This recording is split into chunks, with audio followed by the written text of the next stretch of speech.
అది ఎక్కువ లాగా దూరం పెట్టుకోండి సార్, వాయిస్ వచ్చేస్తుంది. బాగున్నారా?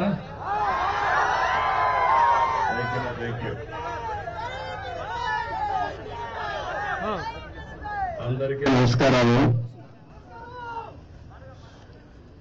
ఈరోజు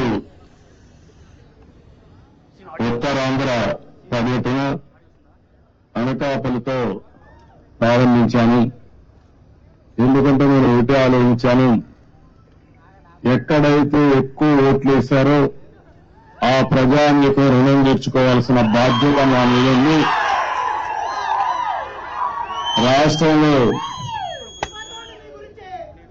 రాష్ట్రంలో ఎక్కువ ఓట్లు ఉన్న ప్రాంతం ఈ ప్రాంతం ఎక్కువ పడింది. ఈస్ట్ గోదావరి, వెస్ట్ గోదావరి తర్వాత విశాఖపట్నం అయితే 5 లక్షల ఓట్లు పడ్డాయి. ఒక్కొక్క నియోజకవర్గంలో 70-80 వేల ఓట్లు పడ్డాయి. ఇక్కడ కూడా రమేష్ గారిని మీరు ఎంపీగా గెలిపించారు, అనిత గారిని ఎమ్మెల్యేగా గెలిపించారు. మామూలు మెజార్టీ కాదు, కళ్ళు తిరిగిన మెజార్టీతో గెలిపించారు. అందుకే నేను కూడా మీ రుణం తీర్చుకోవాలని నేరుగా ఇక్కడికే వచ్చా. నేను ఒకటే మీ అందరికీ విజ్ఞప్తి చేస్తున్నా, భగవంతుడు నాకు ఎంత శక్తి ఇస్తే అంత శక్తి ఉపయోగించి మీ రుణం తెచ్చుకుంటాం. ఈరోజు మీరు చూస్తే ఒక పక్క తెలుగుదేశం, ఇంకో పక్క జనసేన, ఇంకో పక్క బీజేపీ,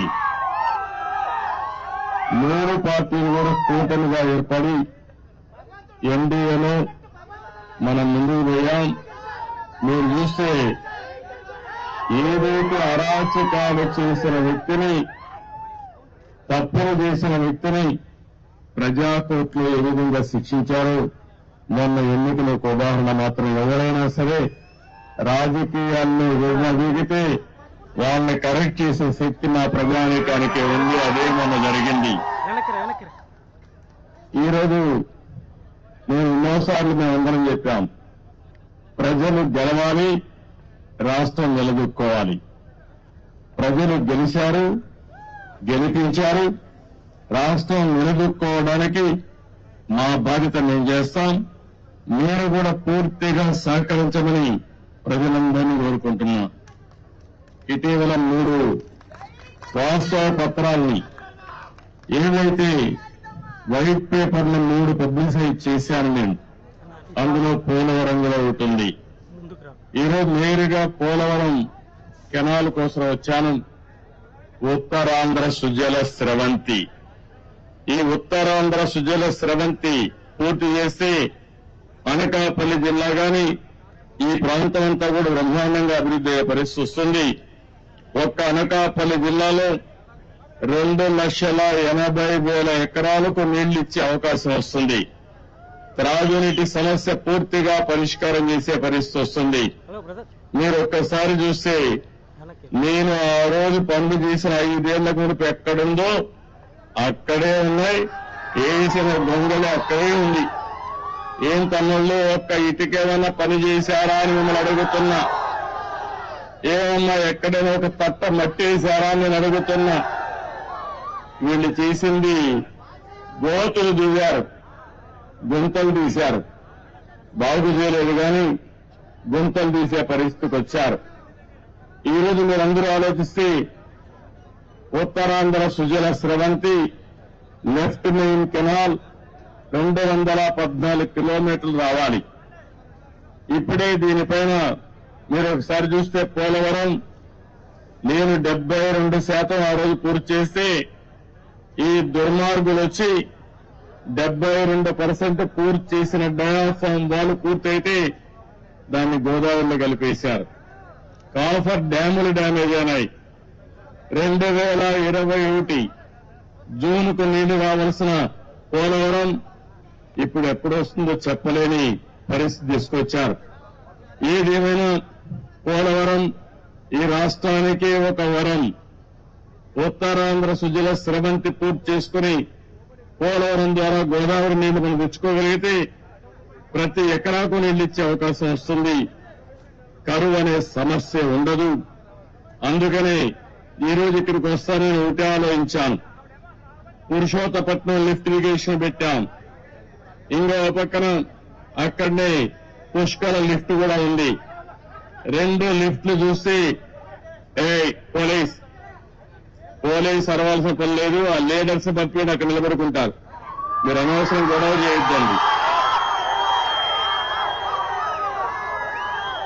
మనకు ముందు పార్టీ వాళ్ళే ఉండేవాళ్ళం. ఇప్పుడు అదనంగా గవర్నమెంట్ తోటి పోలీసులు కూడా ఉంటారు. మన లీడర్స్ జాగ్రత్తగా ఆర్గనైజ్ చేసుకోండి. ఈరోజు నేను ఇక్కడికి వచ్చినప్పుడు చూశాను. నా ఆలోచన ఏంటంటే గోదావరి నీళ్లు అనకాపల్లి జిల్లాకు రావాలి. గోదావరి నీళ్లు వస్తున్నాయి కానీ విశాఖపట్నం పూర్తిగా తాగేదానికి కానీ పొలాలకు కానీ నీళ్లు ఇచ్చే పరిస్థితి రావాలి. అందుకే ఈ రోజు కూడా పోలవరం పూర్తి కావాలంటే కొంచెం సమయం పడుతుంది. కానీ అది పూర్తయ్యే లోపల పురుషోత్తపట్నం పుష్కర లిఫ్ట్ ఇరిగేషన్ల ద్వారా ఒక 2500 క్యూసెక్స్ ఆఫ్ వాటర్ ని ఈ ప్రాంతానికి తీసుకొచ్చే అవకాశం ఉంది. అందుకే దీనికి ప్రాధాన్యత ఇస్తాం. ఇక్కడైతే అక్విడెట్ నేను చూశాను. ఈ అండర్ పాస్ కూడా వేయాలి. ఈ 2 కూడా వార్ ఫుటింగ్ మీద ఈ రోజే టెండర్లు పిలిచి పూర్తి చేసే బాధ్యత ఇంజనీర్లకు అప్పచెపుతున్నానని చెప్పి కూడా నేను మీకు తెలియజేస్తున్నాను. కాలయాపన లేదు, ఇమ్మీడియట్ గా చేయాలి. అదే మరిగా వచ్చిన డబ్బులు అక్కడక్కడ అరాకొరా ఖర్చు పెడితే పనులు పూర్తి కావాలంటే చాలా సమయం పడుతుంది. అందుకని ఒక 800 కోట్ల రూపాయలు ఖర్చు అవుతుంది 93 కిలోమీటర్స్ వరకు పూర్తి చేసుకుంటే. దీనివల్ల దగ్గర 1,00,000 ఎకరాలకు ఈ అనకాపల్లిలో నీళ్లు ఇచ్చే అవకాశం వస్తుంది. ఇప్పుడే ప్రారంభించమంటున్నా. ఎంత వీలైతే అంత తొందరలో పూర్తి చేసి ఉత్తరాంధ్ర సుజల శ్రవంతి ద్వారా ఉత్తరాంధ్ర ప్రజానీకు రుణం తెచ్చుకుంటాం. అది పూర్తి చేసిన తర్వాత ఫర్దర్ గా ముందుకు తీసుకుపోతాం. ఇప్పుడు మనకుండే ఇన్ఫ్రాస్ట్రక్చర్ అంతా ఉపయోగించుకుని ఎక్కడికక్కడ నీళ్లు ఇచ్చుకుంటూ అక్కడి నుంచి ఇంకా ముందుకు పోతే మెరుగైన ఫలితాలు వస్తాయి. ఈ రోజు నేను అన్ని చూశాను. క్షేత్రస్థాయిలో ఇన్స్పెక్షన్ చేశాను. రేపు ఆ అధికారులందరూ కూడా యాక్షన్ ప్లాన్ తయారు చేయమంటున్నా. యాక్షన్ ప్లాన్ తయారు చేసిన తర్వాత ఏమేం చేయాలో దాని ప్రకారం చేస్తామని చెప్పి కూడా నేను మీకు తెలియజేస్తున్నా. ఈ ప్రాజెక్టు పూర్తయితే 214 కిలోమీటర్లకు పూర్తి చేయాలి. మన ఈస్ట్ గోదావరికి విశాఖపట్నానికి త్రాగునీరు సాగునీరు 2 వస్తాయి.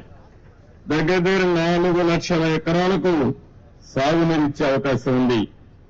23 టీఎంసీ నీళ్లతో దగ్గర మీరు చూస్తే ఈ ప్రాంతంలో పెద్ద ఎత్తున త్రాగునీటి సమస్య కూడా విశాఖపట్నమే కాకుండా అనకాపల్లి జిల్లా పూర్తిగా ఇంటింటికి ఏదైతే మేము ఎలక్షన్ మేనిఫెస్టోలో పెట్టామో కొళాయి ద్వారా నీళ్లిచ్చే బాధ్యత తీసుకుంటామని చెప్పి కూడా నేను మీకు తెలియజేస్తున్నా.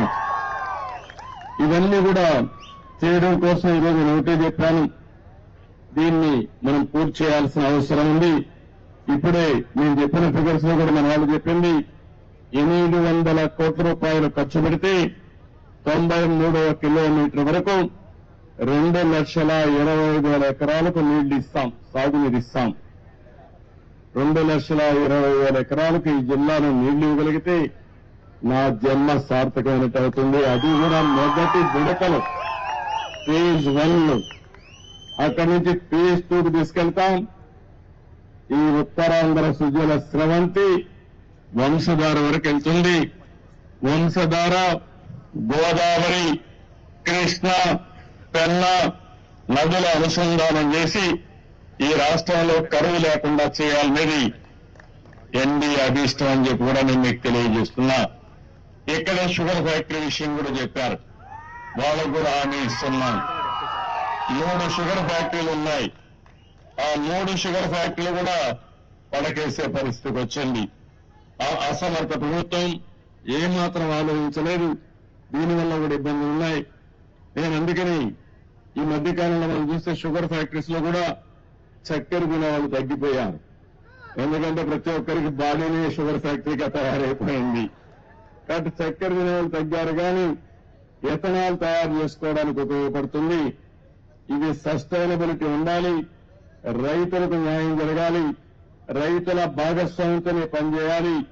అందుకని ఇక్కడే పార్లమెంటు మెంబర్ రమేష్ ని, అదే మరి అనిత గారిని, ఇద్దరిని చెప్తున్నా, ఇక్కడే ఎమ్మెల్యేస్ కూర్చొని వర్కౌట్ చేయండి. రైతులకు న్యాయం చేయడం ఎన్డీఏ ప్రభుత్వం యొక్క మొదటి కర్తవ్యం, అది చేస్తాం. అదే సమయంలో ప్రతి ఒక్కసారి మీరు మా షుగర్ ఫ్యాక్టరీ పోయింది, రైతులు అన్యాయం అయ్యాం, ఉద్యోగస్తుల జీతాలు లేవని చెప్పే పరిస్థితి లేకుండా శాశ్వతంగా ఈ సమస్యకు పరిష్కారం చేయాలనుకుంటున్నాం. అది చేసి చూపిస్తానని కూడా నేను మీకు తెలియజేసుకుంటూ, ఇంకా ఈ రోజంతా ఇక్కడే తిరుగుతున్నా, ఇక్కడి నుంచి భోగాపురం ఇంటర్నేషనల్ ఎయిర్పోర్ట్ దగ్గరికి వెళ్తున్నా, మెట్రిక్ జోన్కి వస్తున్నా. ఈ జిల్లాలో మొట్టమొదటిసారిగా నా పర్యటన మీరు చూస్తే పోలవరం అయింది, ఆ తర్వాత అమరావతి అయింది, నాకు ఓట్లేసిన కుప్పం కాన్స్టిట్యున్సీ పోయాను, ఆ తర్వాత ఢిల్లీకి పోయి మన రాష్ట్రంలో మొత్తం దివాలా తీశాం. అసలు డబ్బులు లేని పరిస్థితి, ఆ డబ్బులు లేని పరిస్థితి నుంచి ఏ విధంగా అధిగమించాలో ప్రధానమంత్రి గారిని అందరినీ కలిశాను. వారికి కూడా చెప్పాను, నేను కష్టపడతా, మళ్ళా సంపద సృష్టిస్తా, ఆదాయాన్ని పెంచుతా, పేదవాళ్లకు పంచుతాను, ఎక్కడా నాకు అనుమానం లేదు. కానీ ఈ రోజు వెసులుబాటు ఇవ్వాల్సిన బాధ్యత ఎన్డీఏ పైన ఉంది. మనందరం కలిసి చెప్పాం, ప్రజలు మన యొక్క ఆలోచనని ప్రభావితమై బ్రహ్మాండమైన విజయం, దేశంలో ఎక్కడా ఇవ్వని విజయాన్ని ఎన్డీఏకి ఆంధ్రప్రదేశ్ గా ప్రభుత్వం ప్రజలిచ్చారు. ఇది ఒక చరిత్ర, ఒక హిస్టారికల్ ఎలక్షన్. ఒక నియోజకవర్గంలో 95,000 ఓట్లు ఒక ఎమ్మెల్యేకి, ఎంపీ కాదు. 95,000, 94,000, 90,000 ఈ విధంగా ఊర్లో ఉండే వాళ్ళందరూ ఏకపక్షంగా ఓట్లేశారు, గెలిపించారు. కానీ మీ రుణం తీర్చుకోవడం మా బాధ్యత. అందుకే నేను ఇంకొక మాట కూడా చెప్తున్నా, ఓట్లేశాం, మా పని అయిపోయిందని ఇంట్లో పడుకుంటే మళ్ళా దొంగ మాటలు చెప్పే వాళ్ళ మాటలు వింటే, వాళ్ళ బజార్లో తిరగనిస్తే మళ్ళా మన బతికేమవుతుందో మీరే ఆలోచించుకోవాల్సిన అవసరం అని నిన్నే చూస్తున్నా. విశాఖ స్టీల్ ప్లాంట్ ఎవ్వరూ ఆలోచించలేదు. మేము దాన్ని ఏ విధంగా కాపాడుకోవాలో మేము ఆలోచిస్తున్నాం. ఈ పనికిరాని పార్టీ ఒకటి ఉంది, అబద్దాల పార్టీ. ఆ పార్టీనే అబద్దాల ఫ్యాక్టరీ. అది వాళ్ళ కడుపంతా అబద్దాలు అంటే, ఆ పొట్ట నిండా అబద్దాలు తప్ప ఏమీ ఉండవు వాళ్ళకి.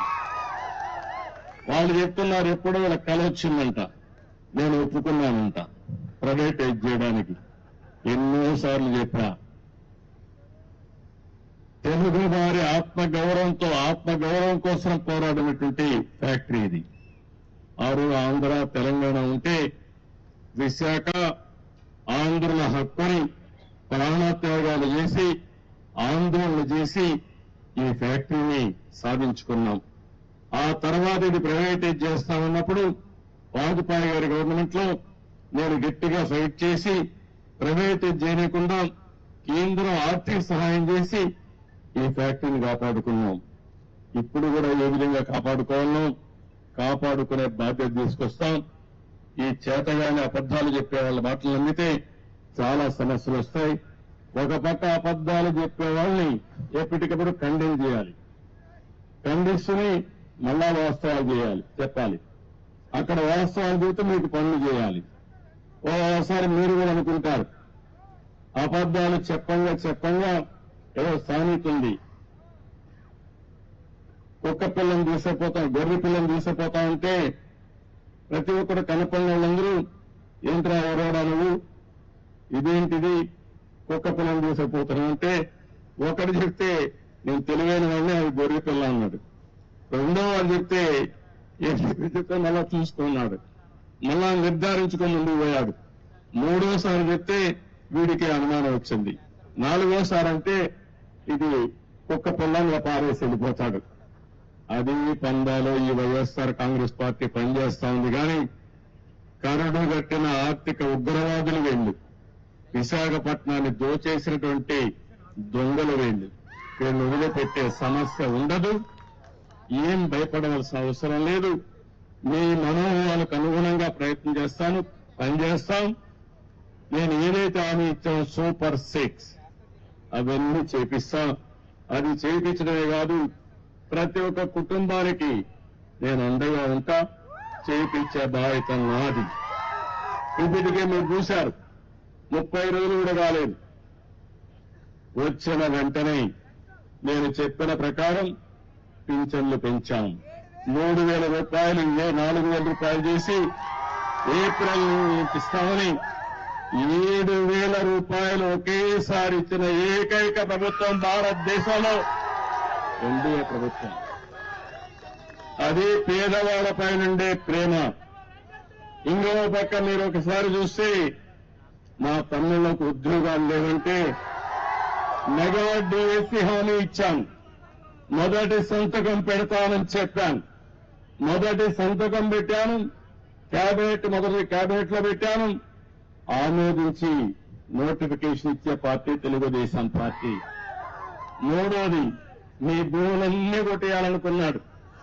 కొట్టేయాలనుకుంటే నేను ఆ రోజు హామీ ఇచ్చాను, మీరు ఏం భయపడద్దండి, ఇది ల్యాండ్ టైటిలింగ్ యాక్ట్ కాదు, ల్యాండ్ గ్రాబింగ్ యాక్ట్. ఇది జగన్ వేసిన పెద్ద స్కెచ్. ఇది దీన్ని ఇమ్మీడియట్ గా కంట్రోల్ చేస్తారు, రద్దు చేస్తానని చెప్పి రద్దు చేసిన ప్రభుత్వం ఎన్డీఏ ప్రభుత్వం అని చెప్పి కూడా నేను మీకు తెలియజేస్తున్నా. అన్నా క్యాంటీన్లు 180 క్యాంటీన్లు 183 ఉన్నాయి. ఆగస్టు 15 నుంచి ప్రారంభిస్తాం. పేదవాడికి అన్నం పెడతాం. పేదవాడికి అన్నం పెడితే సహించలేని మనస్తత్వం ఆయన పేరు కూడా నేను చెప్పకూడదు, ఇప్పుడు చెబితే చాలా చిన్నగా ఉంటుంది. అలాంటి వ్యక్తి వీళ్ళంతా సైకో. మా తమ్ముళ్ళు ఇంకా మర్చిపోలేదు. మర్చిపోతే భయంకరం. నేను మొన్న కూడా చెప్పా, నేను అందరితో మాట్లాడుతున్న ప్రపంచం అంతా, అందరూ మీరంటే మాకు అభిమానం ఉంది, మీ మీద నమ్మకం ఉంది, మేము వస్తా ఉంటున్నారు. కానీ మీ రాష్ట్రంలో ఒక భూతం ఉంది, మళ్ళీ అది లేస్తే ఏమవుతుంది కాబట్టి అది కూడా ఆలోచించమని నేను చెప్పాను. ఆ భూతానికి భూత వైద్యులు చూసుకుంటున్నారు. శాశ్వతంగా ఆ భూతాన్ని వదిలించే బాధ్యత మా ప్రజానీకానికి అప్పచెప్పానని చాలా స్పష్టంగా చెప్పాను. ఆ భూతాన్ని పూర్తిగా కంట్రోల్ చేసేది భూత వైద్యులు మీరే, అది గుర్తుపెట్టుకోవాలి. అది కంట్రోల్ చేసి ముందుకు పోదాం. అదే సమయంలో మా తమ్ముళ్ళందరికీ, ప్రజలందరికీ మీ ఆదాయం పెంచే మార్గం, అదే నైపుణ్య అభివృద్ధి కోసం సెన్సస్ తయారు చేస్తున్నాం. అందులో ఏ విధంగా మీ ఆదాయం పెరుగుతుంది, యువతకు ఉద్యోగాలు ఏ విధంగా వస్తాయి, ప్రపంచం మొత్తం రాణించాలంటే ఎలాంటి నైపుణ్యం మీకు కావాలో అది ఇప్పించే బాధ్యత మాది. దానికి కూడా శ్రీకారం చుట్టామని చెప్పి కూడా నేను మీకు తెలియజేస్తున్నా. అన్నింటికంటే ముఖ్యంగా ఇసుక, ఉచిత ఇసుక ఫ్రీ. ఏం తమ్ముళ్ళు ఎన్నికల ముందు చెప్పాను, ఫ్రీ ఇసుక ఇస్తానన్నాను, ఉచిత ఇసుక ఇస్తాన్నాం. మాట నిలబెట్టుకున్న పార్టీ ఎన్డీఏ పార్టీ అని చెప్పి కూడా నేను మీకు తెలియజేస్తున్నా. మీరందరూ ఒక పక్క నా మీద గాని, పవన్ కళ్యాణ్ గారి పైన గాని, నరేంద్ర మోడీ గారు చెప్పిన విషయాలు, ఎన్డీఏ చెప్పిన విషయాలన్నీ కూడా మీరు నమ్మారు, పూర్తిగా విశ్వసించారు, మాకు బ్రహ్మాండమైన మెజార్టీతో గెలిపించారు. మేమందరం కూడా మీకు రుణపడి ఉన్నాం. తప్పకుండా మీ రుణం తెచ్చుకుంటాం. ఎట్టి పరిస్థితుల్లో ఆలోచన ఒకటి, ఆంధ్రప్రదేశ్ ని నెంబర్ 1 రాష్ట్రంగా తయారు చేయాలనేది ఏకైక ధ్యేయం. ఇప్పుడు ఎక్కడున్నామంటే అందరికంటే వెనకాలన్నాం.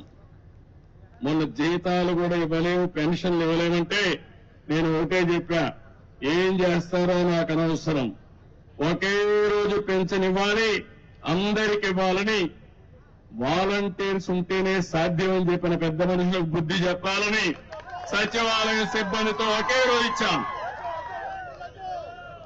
అందుకని సచివాలయ సిబ్బందితో ఒకే రోజు పింఛన్లు ఇచ్చిన పార్టీ తెలుగుదేశం ఎన్డీఏ ప్రభుత్వం అవునా కాదా అని అడుగుతున్నా మిమ్మల్ని.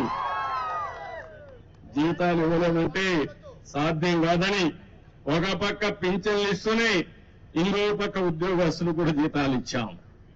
రెండు కూడా చేశామంటే అది ఈ పార్టీకి ఉండే కమిట్మెంట్. తప్పకుండా చేస్తాం.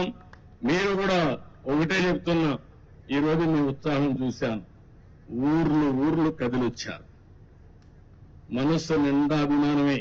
ఎంత అభిమానం ఉందంటే ఆ అభిమానాన్ని పూల వర్షం కురిపించి బ్రహ్మాండంగా మాకు స్వాగతం పలికారు. నేను మిమ్మల్ని కోరేది ఒకటే, మేము పనులు చేస్తాం. మీరు ఆలోచించి అవి ఇన్ని ఏ విధంగా అమలు చేస్తున్నాం చూసుకోండి.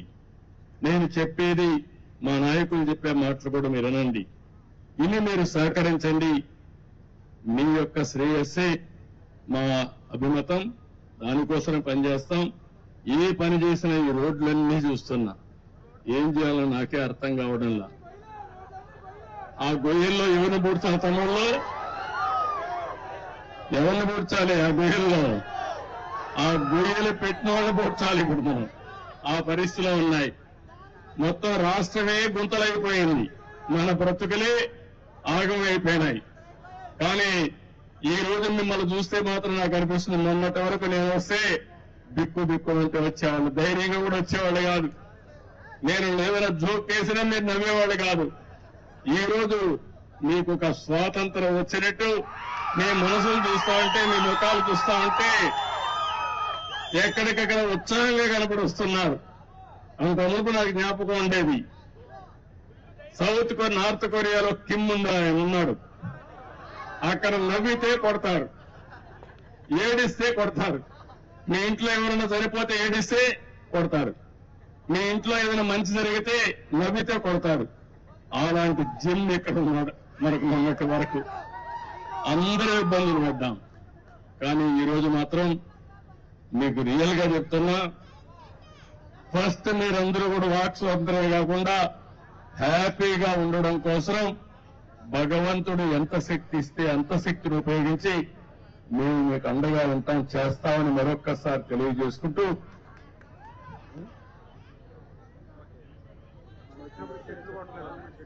ఇప్పుడు ఆయన వస్తే దారంతా చెట్లు కొట్టేశాడు. అవునా కాదా? ఎక్కడ చూసినా పరదాలు కట్టేసాడు. అవునా కాదా?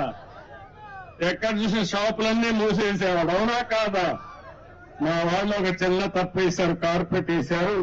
ఇప్పుడే చెప్పా, ఇక్కడ రాజు రాలేదు, లేకపోతే కింగులు రాలేదు, ప్రజలకు సేవకులు వచ్చాం. పొలాల్లో నడుస్తాం, లేకపోతే వాళ్ళ దగ్గరికి వెళ్తాం. ఈ కార్పెట్ కల్చర్ ఇంకా కూడా మీ మైండ్ లో కొంచెం ఉంది. అధికార యంత్రాంగం మొత్తం మారాలి. నెక్స్ట్ టైం మాత్రం ఎక్కడా కార్పెట్ ఉండదు. ఉంటే కార్పెట్ వేసి వాళ్ళపైన యాక్షన్ తీసుకుంటా. ఎందుకంటున్నానంటే అందరం పుట్టింది మట్టిలో నుంచే, మళ్ళా చనిపోతే పోయేది మట్టిలోకే. ఈ ఆడంబరాలు ఇవన్నీ కూడా తాత్కాలిక ఆడంబరాలు కాదు. కావాల్సింది ప్రజల జీవితాల్లో మార్పు తీసుకురాగలిగితే, మీ జీవితాలకు వెలుగు చూపించగలిగితే అది శాశ్వతం. మీ గుండెల్లో శాశ్వతంగా మాకు స్థానం ఉంటుంది. దానికోసం పనిచేస్తాం తప్ప అధికారం వస్తానే కార్పెట్లు, అధికారం పోతే కార్పెట్ లాగడం, అది ఇవన్నీ కూడా చాలా భయంకరంగా ఉంటాయి. అవన్నీ కూడా ఎప్పుడు కూడా ఇలాంటివి నేను అవకాశం ఇవ్వను. ప్రతి ఒక్క పైసా పొదుపు చేస్తాం, ఆ పైసా మీకోసం ఖర్చు పెడతామని మరొక్కసారి మీ అందరికీ హామీ ఇస్తూ, అందరికీ నమస్కారాలు. జై హింద్, జై ఎన్డీఏ. అందరికీ నమస్కారం. Thank you.